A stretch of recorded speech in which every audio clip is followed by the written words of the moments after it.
எல்லோருக்கும் வணக்கம். நான் ஷார்ட்டாக முடிச்சுக்கிறேன். பட் மெயின் விஷயம் என்னென்னா தேங்க்ஸ் உங்களுக்கு தான். பிகாஸ் நான் இங்கே அங்கீகாரம் டீம் சைட்லேருந்து நான் உங்களுக்கு தேங்க் பண்ணுறேன். பிகாஸ் இந்த ரிவ்யூஸ் வந்து இட் மென்ட் அ லாட். ஏன்னா கேஜிஆர் அவர் வந்து அவர் ப்ரொடியூசராக நான் ஒர்க் பண்ணியிருக்கேன். ஆரம் படம், அப்புறம் காப்பீரான சிங்கம். அவர் நினச்சிருந்தா எந்த மாதிரி வேணால் ஒரு ஸ்கிரிப்ட் எடுத்துருக்கலாம். பட் ஆனால் கண்டினியூஸாக ஒரு சமுதாய பொறுப்புள்ள ஒரு ஒரு ப்ரொடியூசராக இருந்தார். அண்ட் ஈவன் ஆக்டராகவும் அந்த மாதிரி சூஸ் பண்ணுறாரு. அண்ட் ஈவன் நெக்ஸ்ட் ஃபில்மும் அவர் அந்த மாதிரி ஒரு சப்ஜெக்ட். அண்ட் அவரும் அந்த மாதிரி படங்கள் எடுக்கிறதுக்கான காரணம் வந்து உங்களோட சப்போர்ட்டும், ஆடியன்ஸ் வந்து கண்டிப்பாக இந்த மாதிரி இதை கொண்டு போய் சேர்ப்பாங்க அப்படிங்கிறது. அண்ட் அதை ப்ரூவ் பண்ணதுக்கு ரொம்ப ரொம்ப தேங்க்ஸ். அண்ட் இன்னொன்று என்னோடய டைரக்டர் சார்பாக நான் சொல்லிக்கிறேன். பிகாஸ் நாங்கள் ஜேபிமோம். பட் அவர் வந்து ஏன்னா ஒரு கதை சொல்லணும் அப்படிங்கும் பொழுது அதுக்குள்ளே அந்த ஒவ்வொரு ஹியூமன் இமோஷன்ஸை வந்து கன்வே பண்ணுறது வந்து ரொம்ப ரொம்ப கஷ்டம். ஏன்னா நம்ம அந்த பீப்புளோட அவங்களோட உணர்வுகளுக்குள்ளே நம்ம போனால் தான் அது நம்ம உள்வாங்கிக்க முடியும். அதை வந்து இந்த படத்தில் எல்லா கேரக்டர்ஸ்க்குமே பண்ணியிருப்பார், இன்க்ளூடிங் அந்த லாயர் மேடம். அவங்க முதற்கொண்டு வந்து அவங்க பேசும்போது சம்டைம்ஸ் அவங்க இப்படி தானே இருப்பாங்க அப்படிங்கிற மாதிரி இருக்கும். அந்த மாதிரி ரைட்டிங் வந்து ரொம்ப ஸ்ட்ராங். அண்ட் அதையும் அக்செப்ட் பண்ணதுக்கும் தேங்க்ஸ். இவங்க 2 பேர் சார்பாக நான் நன்றி சொல்லிக்கிறேன். அண்ட் கண்டிப்பாக யாரோ சொன்னாங்க அந்த மாதிரி ஒரு படத்துக்கு இந்த மாதிரி படங்கள் உங்களை நம்பி எடுக்கப்படுற படங்களுக்கு 2வது வாரங்கிறது ரொம்ப ரொம்ப முக்கியம். மறுபடியும் உங்களோட சப்போர்ட் எங்களுக்கு வேணும். நீங்கள் இன்னும் கொண்டு போய் சேர்ப்பீங்கன்னு நான் நம்புகிறோம். தேங்க்யூ. என் தாய்க்கும் தாய் தமிழுக்கும் நன்றி. வந்திருக்கிற அனைத்து பத்திரிகையாளர்களுக்கும் ரொம்ப பொறுப்போட நான் ரொம்ப மகிழ்ச்சியோடைய நன்றி சொல்லிக்கிறேன். இந்த படம் ஆரம்பித்த கதைக்கு முன்னாடி உங்களோட பங்களிப்பை பற்றி பேசி முடிச்சிட்றேன். இந்த படம் என்னவா ரிசீவ் ஆகுங்கிறதுல நிறைய டவுட் இருந்துச்சு எனக்கு. ஏன்னா நல்ல கதை பண்ணணுங்கிறதுல தெளிவாக இருந்து பண்ணி முடிச்சிட்டோம். ஆனால் இது மக்கள்கிட்ட கொண்டு போய் சேர்க்குறதுல என்னவா நடக்கும்னு கொஞ்சம் குழப்பம் இருந்துச்சு எனக்கு பர்சனலாக. எனக்கு மற்றவங்களுக்கு இல்லை, எனக்கு இருந்துச்சு. அதை நான் எதிர்பார்த்ததை விட ரொம்ப சூப்பராகவே சேர்த்துருக்குறீங்க. ஒரு சின்ன இடத்துல கூட எங்களோட உழைப்பை குறைச்சி மதிப்பிடாமல் ரொம்ப அபரீதமாக கொண்டு போய் சேர்த்துருக்குறீங்க. எங்களுக்கு அதில் வந்து எந்த விதமான குறையுமே நீங்கள் வைக்கலை. வழக்கமாக நல்ல படங்களை அரவணைச்சு கொண்டு போவீங்க, அது இந்த படத்துக்கும் பண்ணியிருக்கிறீங்க. எங்களோட படத்தினுடைய இந்த ப்ரெஸ் மீட்டை இன்றைக்கி ஏன் பண்ணணும்னு ஆசைப்பட்டோம்னா, இந்த படத்தை இன்னும் கொஞ்சம் கொண்டு சேர்ப்பீங்கன்னு நாங்கள் நம்புகிறோம். ஏன்னா அடுத்த வாரத்தை டார்கெட் பண்ணி தான் நாங்கள் இன்னும் நிற்கிறோம். 2வது வாரம் இந்த படம் நிற்கிறதுங்கிறதே வந்து உங்களோட சப்போர்ட்னால தான். நீங்கள் இந்த படத்தை இன்னும் கொஞ்சம் கொண்டு போய் சேர்க்குறதுக்கு உதவுவீங்கன்னு நாங்கள் ரொம்ப பெருசாக நம்புகிறேன். அதே மாதிரி இந்த கதை உருவாகிறதுக்கு காரணம் வந்து ஒரு கோபம்னு சொல்லலாம், இல்லை ஒரு ஆதங்கம்னு சொல்லலாம். இவ்வளவு பெரிய இந்திய நாட்டில் விளையாட்டு மட்டும் ஏன் தனித்து விடப்பட்டிருக்கு, அது ஏன் யாராலும் கண்டுக்கப்படாமே இருக்குங்கிற கோபம் தான் இது ஆக்சுவலாக உங்களுக்குமே இருக்கும் தான். நீங்கள் வந்து சில இடங்களில் கட்டுப்படுத்தப்படுவீங்க. அது இல்லைன்னா நீங்களும் இதை பேசியிருப்பீங்க தான். அப்படி உருவானது தான் இந்த கதை உருவானதுக்கு இந்த கதை நான் ஃபஸ்ட்டு பிச் பண்ணது கேஜிஆர் ஸ்டுடியோஸ் தான் பிச் பண்ணியிருந்தேன். அப்போ ஒரு பெரிய ஹீரோவுக்கு பண்ணியிருந்தேன். அப்புறம் சில காரணங்களால் அது தள்ளி போயிட்டே இருந்ததுனால அப்புறம் நான் வெளியில் போயிட்டேன், கம்பெனிலேருந்து வெளில போயிட்டேன். அப்புறம் நான் வேறு கதை ஒர்க் பண்ணிகிட்டு இருக்கும்போது திருப்பி இந்த கதையை பண்ணலான்னு தோணும்போது இந்த கதைக்குள்ள ரிசர்ச் ஆரம்பித்தேன். ஆக்சுவலாக ஸ்கிரிப்ட் முடிச்சுட்டு தான் ரிசர்ச்சே நான் ஆரம்பித்தேன். அப்படி போகும்போது இந்த கதையில் நான் பார்த்த மனிதர்கள், நான் கேட்ட விஷயங்கள் எல்லாம் வந்து என்னை ரொம்ப கொடூரமாக அச்சுறுத்த ஆரம்பிச்சிருச்சு. எனக்கு பயம் வந்துருச்சு. ஏன்னா நான் ஒரு புது டைரக்டர். நான் வந்து ஒரு படம் பண்ணி லைஃப் செட்டில் ஆகணும், அதன் வழியாக ஒரு ஆர்ட் வழியாக ஒரு டிஸ்கஷனை நடத்தணும், இப்படியான ஒரு நார்மலான ஆசை உள்ள மனுஷன் தான் நான். ஸோ இந்த படத்தை தொட்டோம்னா என்ன ஆகுங்கிற பயம் வந்துருச்சு. அப்போ இந்த படத்தை கைவிடலான்னு யோசிக்கும் போது விட்டுட்டு வேறு ஒரு கதை எழுதிக்கிட்டு இருந்தேன். அப்புறம் திரும்ப யோசிக்கும் போது தான் தெரிஞ்சிச்சு இந்த கதையை நம்ம பண்ணலாம், யாருமே பண்ணக்கூடாதுன்னு. குற்ற உணர்ச்சி ரொம்ப டிஸ்டர்ப் பண்ண ஆரம்பிச்சிருச்சு. அப்புறம் திரும்ப எடுத்து ஆரம்பித்தேன். அதற்கு அப்புறம் இந்த கதைக்குள்ளே நிறைய ஹீரோக்கள் வந்தாங்க. காலமும் சூழலும் அது நிகழவே இல்லை. அதுக்கப்புறம் தான் என்னோடய ஹீரோ கேஜிஆர் இது உள்ளே வந்தார். அவர் ஹீரோவாக உள்ளே வந்ததுக்கப்புறம் இந்த கதையை வந்து இன்னும் எப்படியெல்லாம் மாற்றலாம், அவர் வந்து எங்கேயுமே வந்து எனக்கு இது வேணும் அது வேணும்னு அவர் இது வரைக்கும் என்கிட்ட கேட்டதே இல்லை. இந்த கதைக்கு முழு சுதந்திரம் எனக்கு இருந்துச்சு. தயாரிப்பாளர்கள் 3 பேரும் சரி, ஹீரோவாகவும் சரி. ஏன்னா நான் ஹீரோவாக எதுக்கு இதை சொல்கிறேன் அப்படின்னா, புதுசாக வர ஹீரோவுக்கு சில பயம் இருக்கும், இப்படிலாம் இருக்கலாம் இப்படிலாம் இருக்கலாம்னு. அவர் ஒரு 12-13 படம் பண்ணியிருக்கிறாரு. அப்படி இருக்கிறப்ப அவர்கிட்டேருந்து எனக்கு எந்த விதமான இடையூறும் இல்லை கதைக்கு. நான் கதையை ரொம்ப ஃப்ரீடமாக தான் பண்ணேன். அதே போல் இந்த கதையை வந்து இதுக்கப்புறம் இப்போ டேக்கப் பண்ணணும்னு சொல்லும்போது திருப்பி ஒரு 3-4 ஹீரோ போனோம். அதுக்கப்புறம் வந்து இவர் உள்ளே வந்ததுக்கப்புறம் நான் ஃபஸ்ட்டு போய் கதை சொன்னது பீட்டர் மாஸ்டர்கிட்ட. அவர் வந்து ஒரு காப்பி குடிச்சுக்கிறேன்னு சொல்லிட்டு கதையை ஆரம்பித்தவர் காப்பி குடிக்கவே இல்லை, கதை கேட்டு முடிச்சுட்டு நல்லா இருக்குன்னாரு. அப்போ வந்து மார்க் ஆண்டனி படம் ரிலீஸ் ஆயிருந்துச்சு. நல்லா இருக்குது, கதை நல்லா இருக்குது. அவர் ஒரு படம் டைரக்ட் பண்ணியிருக்காரு வியட்நாமில். அது மாதிரி எனக்கு ரொம்ப நெருக்கமாக இருக்குது அப்படின்னு சொல்லிட்டு ஹீரோ யாருன்னு கேட்டார். ஹீரோ சொன்னேன். வாய்ப்புக்காண்டி வேலை போயிட்டேன்னு சொல்லிட்டு எனக்கு ஆரி துப்புனார். அப்போ தான் நான் வந்து மாஸ்டர்கிட்ட சொன்னேன், இல்லை மாஸ்டர் நான் ஒன்று பண்ணி காட்டுறேன் மாஸ்டர், இல்லை நான் இண்டஸ்ட்ரியை விட்டு போயிடுறேன்னு சொல்லிட்டு வந்தேன். இல்லை அவ்வளோ பெரிய வார்த்தையெல்லாம் நீங்கள் சொல்லாதீங்க அப்படின்னாரு. அதுக்கப்புறம் பூஜையில் தான் மாஸ்டரை கூப்பிட்டு கேட்டேன், மாஸ்டர் இப்போ ஓகேவான்னு கேட்டு. மாஸ்டர் அப்போ தான் உள்ளே வந்தார். ஆனால் மாஸ்டர் அதுக்கு முன்னாடி கதை கேட்டுட்டு இதில் எனக்கு என்ன வேலை அப்படின்னு கேட்டார். எந்த சண்டையுமே இல்லையே அப்படின்னாரு. இல்லை மாஸ்டர் எனக்கு ஸ்போர்ட்ஸ் பண்ணி கொடுக்கணும்னு நான் ஆசைப்பட்றேன் அப்படின்னு சொல்லி அப்படி தான் மாஸ்டர் உள்ளே வந்தார். மாஸ்டர் உள்ளே வந்ததுக்கப்புறம் இந்த கதையுடைய ஸ்போர்ட்ஸ் எல்லாமே பெருசாக மாறுனுச்சு, எல்லாம் நடந்துச்சு. ஆனால் இந்த கதை ஆரம்பித்து இந்த கதையை தயாரிப்பு நிறுவனம் ஸ்வஸ்திக்கு ஆரம்பித்து போயிட்டு இருக்கும்போது நான் வந்து ஃபஸ்ட்டு கோர்ட்டு போகணுன்னு நான் சொன்னேன். கோர்ட்டு போகும்போது கோர்ட்டுக்கு வந்து குறைந்தபட்சம் 1 கோடி ரூபா செட்டு. நான் ஒரிஜினல் கோர்ட்டு மெட்ராஸ் யூனிவர்சிட்டி தான் பிளான் பண்ணியிருந்தோம். கடைசியில் ஜிஓ பாஸ் பண்ணி அது இல்லைன்னு சொல்லிட்டாங்க. கோயம்புத்தூரில் கருப்பு படம் பண்ண செட்டு தான் போயிருந்தோம். அந்த பட்ஜெட் எங்களுக்கு தாங்கலை. அது ஒரு நாளைக்கு 3 லட்சம் ரூபா. அப்புறம் சரி வேறு வழி இல்லைன்னு சொல்லிட்டு செட்டு போகலாமா படத்தை கைவிடலாமாங்கிற நிலைமையெல்லாம் இருந்துச்சு. ஏன்னா இதுக்குள்ளே வந்த இன்வெஸ்டர்ஸ் திடீர்னு பேக் வாங்கி போயிட்டாங்க. அதுக்கப்புறம் பிரசாந்த், அருண், அஜித் இவங்க தான் வந்து முழுசாக இந்த கதைக்குள்ளே நின்று பண்ணிடலாம் அப்படின்னு சொல்லிட்டு வந்தபோது நான் முதல்ல கேட்டது கோர்ட்.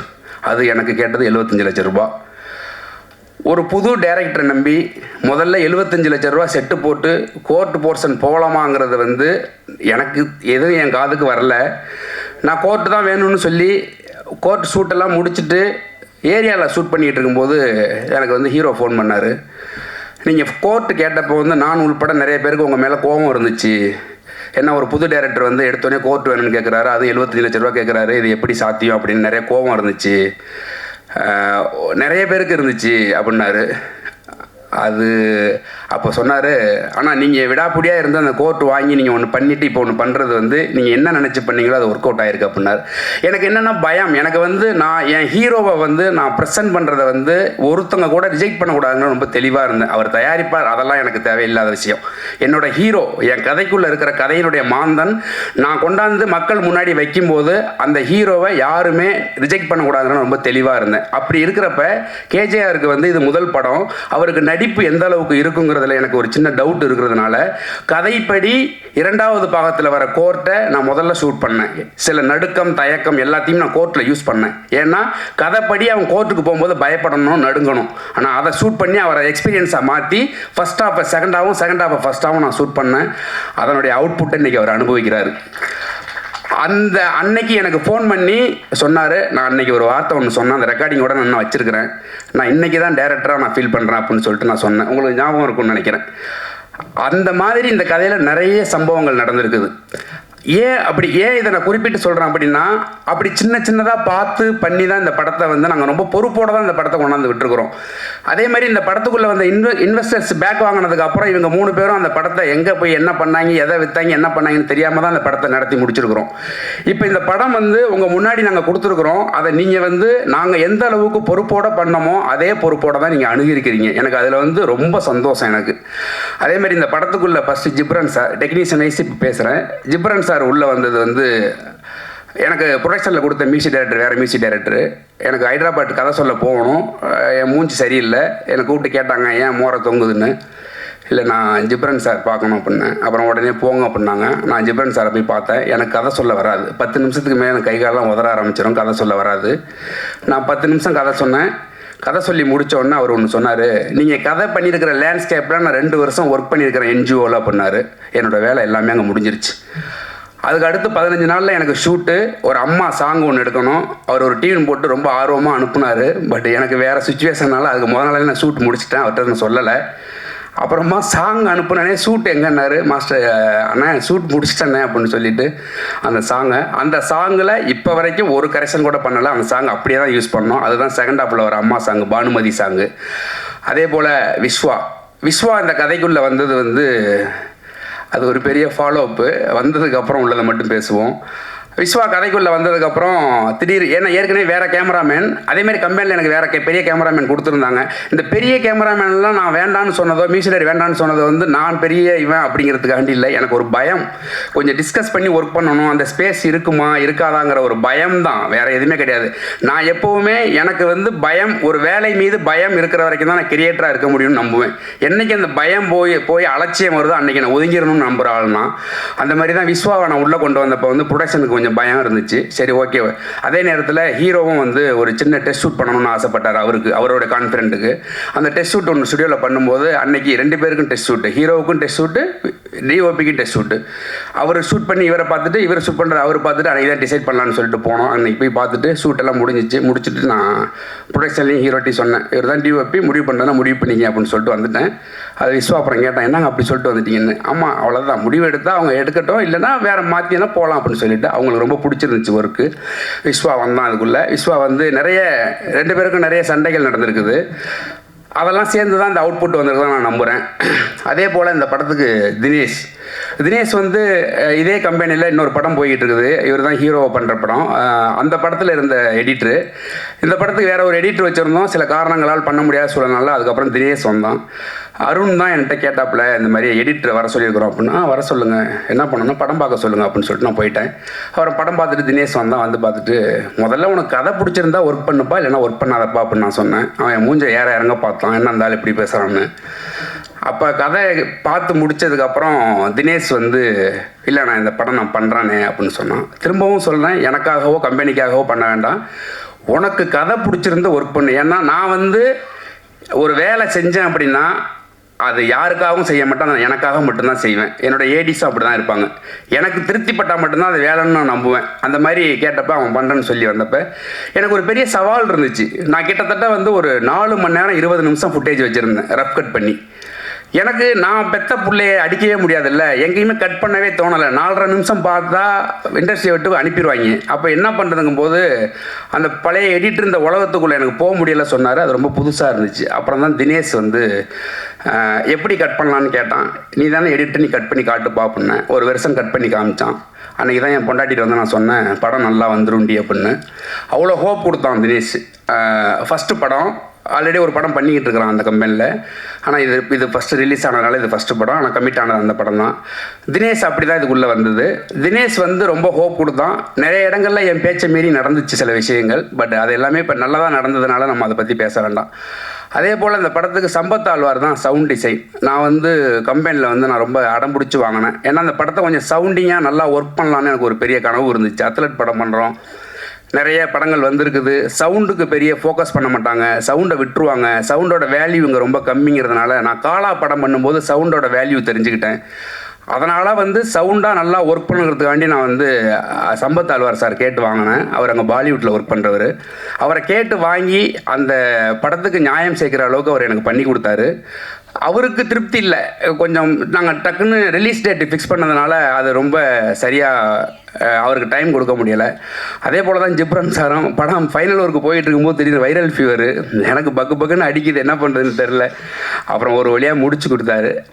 அதே போல் இந்த படத்துக்கு ஒர்க் பண்ண முக்கியமாக ஆர்ட் டைரக்டர் என்னோடய ஃப்ரெண்டு தான் அவன், ராமு தங்கராஜ்.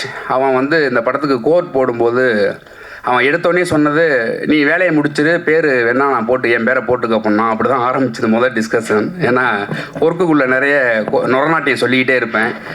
அப்படி ஆரம்பித்து எல்லாம் முடித்து செட்டை பார்க்கும்போது செட்டில் நான் சொல்லிட்டேன், அப்போதைக்கு வரைக்கும் ஜெய்பீமோட செட்டு தான் ரொம்ப டாப்பில் இருக்கும், அதை நம்ம உடைக்கணும்டா அப்படின்னு சொன்னால் அதை உடச்சிருக்கிறோன்னு நினைக்கிறேன். ஏன்னா ஹீரோட ஃப்ரெண்ட்ஸு சீஃப் அட்வொகேட்ஸ் 2-3 பேர் வந்தாங்க, ஹைகோர்ட் அட்வொகேட்ஸ் பார்க்குறதுக்கு.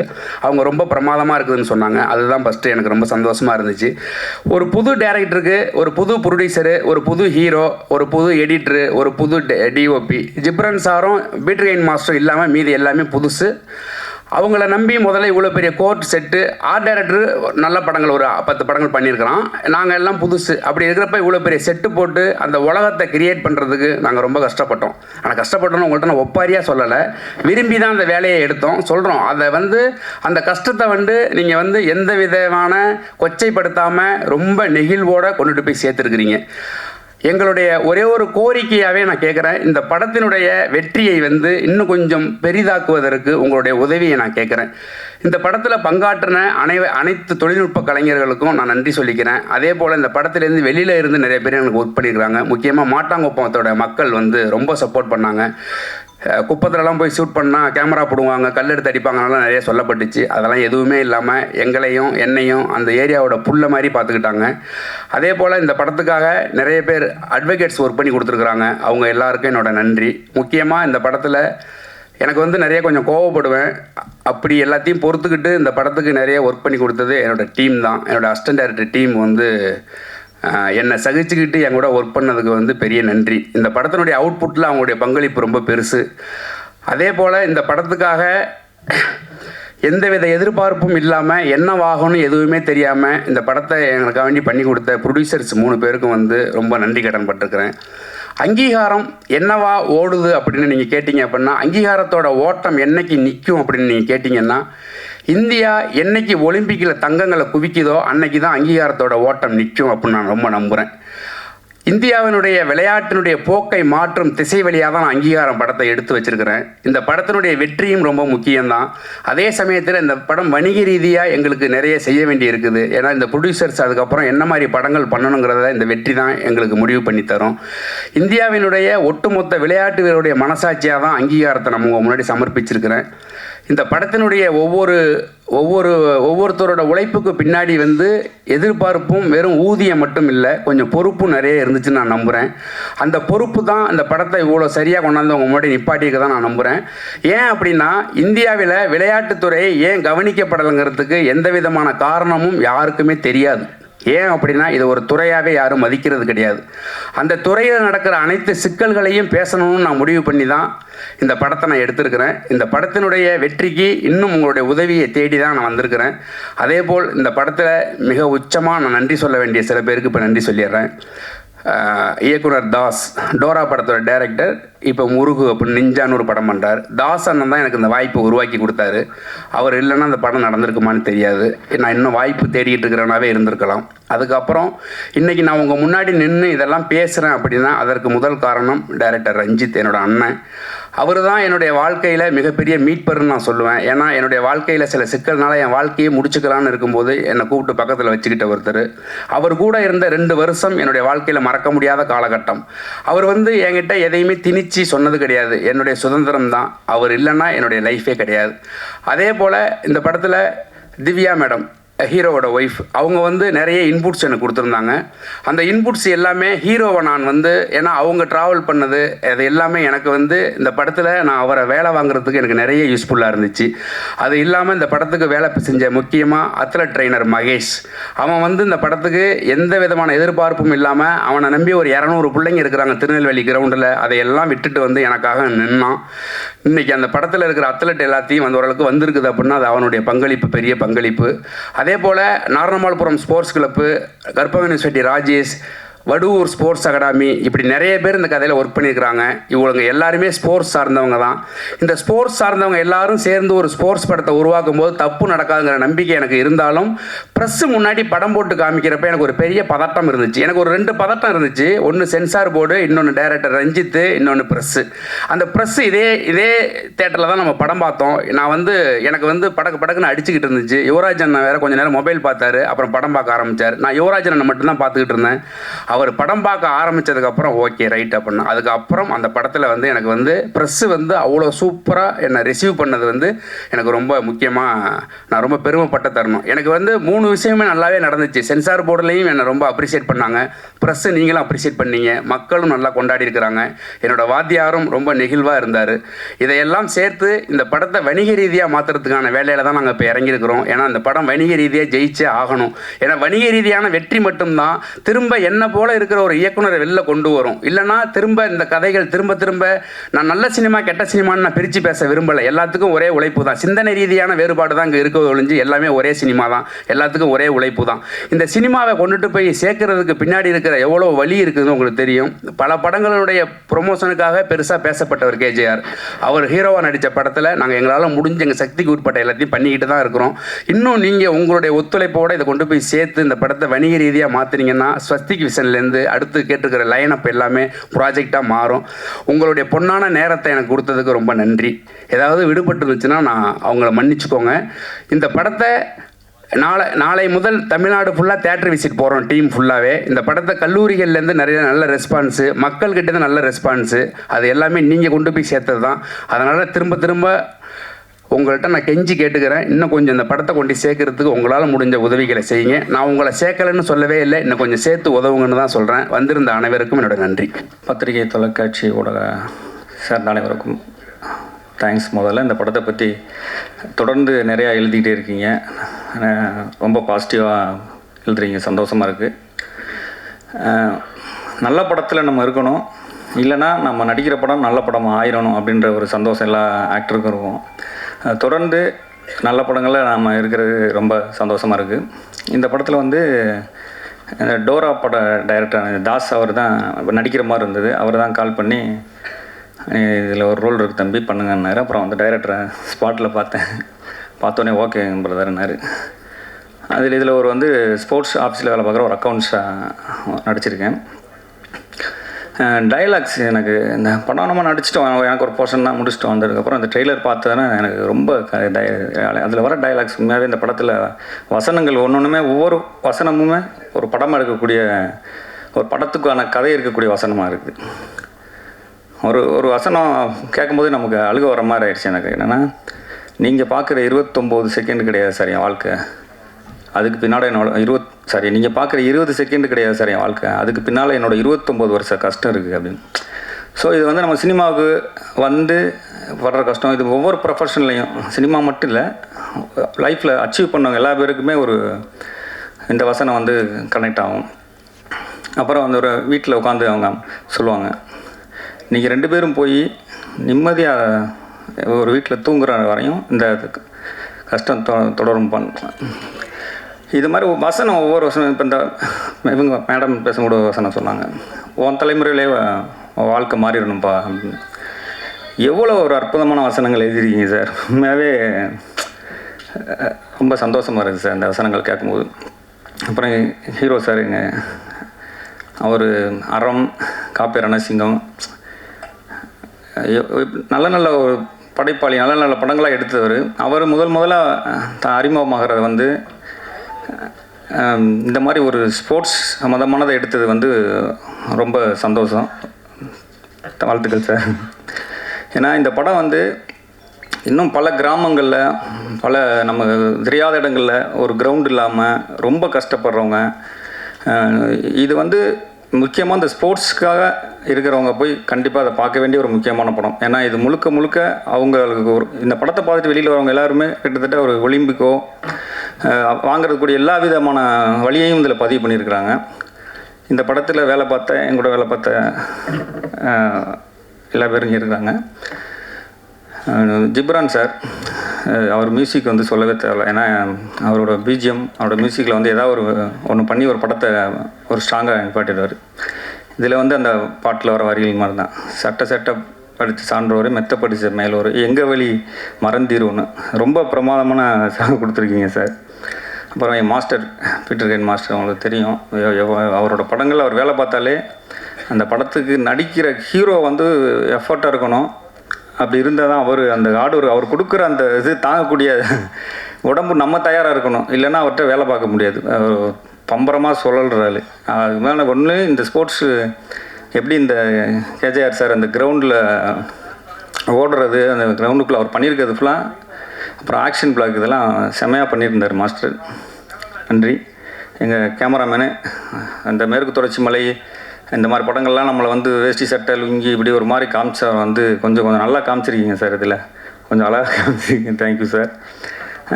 படத்தில் வேலை பார்த்த அனைவருக்கும் நன்றி. கண்டிப்பாக இந்த படத்தை வந்து நீங்கள் மிஸ் பண்ணக்கூடாத ஒரு படமாக இருக்கும்.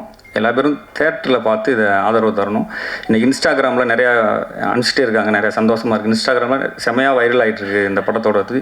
இப்போ தான் இந்த படத்தோட ரீச் ஆரம்பிச்சிருக்கு. எப்படியாவது இன்னும் ஒரு 1 வீக் இந்த படத்தை கொண்டு போய் எங்கள் தயாரிப்பாளர்கள் பிரசாந்த், அஜித் சார், அருண் சார் 3 பேரும் இந்த படம் ஆரம்பித்ததுலேருந்து இன்ன வரையும் இதை தூக்கிட்டு ஓடிட்டே இருக்காங்க. மொதல் நாள் ஷூட்டிங் கூப்பிடல ஆரம்பித்து இன்ன வரையும் ஒவ்வொரு பிளேயர்ஸு, ஹீரோ சார் கூட பேசும்போது நான் இப்போ உட்காந்துருக்கும்போது சொன்னார், ஒரு பிளேயர்ஸு நீ போய் அச்சீவ் பண்ணுவா, நீ உன்னோட இலக்கணம் அதுக்கு உன்னோட மொத்த செலவை நான் பார்த்துக்கிறேன்னாரு. இதெல்லாம் வந்து வெளியில் பண்ணுறது ரொம்ப, படத்தில் நடிக்கிறது வேறு, அந்த படத்தில் நடித்த கதாபாத்திரமாக இருக்கிற பண்ணுறது வந்து சாதாரண விஷயம் கிடையாது. ஒட்டுமொத்த குழுவுக்கும் வாழ்த்துக்கள். தென்பதியான் சார் தமிழ் சினிமாவில் ஒரு முக்கியமான படத்தை கொடுத்துருக்கீங்க. இன்னும் மிகச்சிறந்த படைப்புகள் உங்கள் மூலியமாக வந்து வரணும் சார். வாய்ப்புக்கு நன்றி. தேங்க்யூ.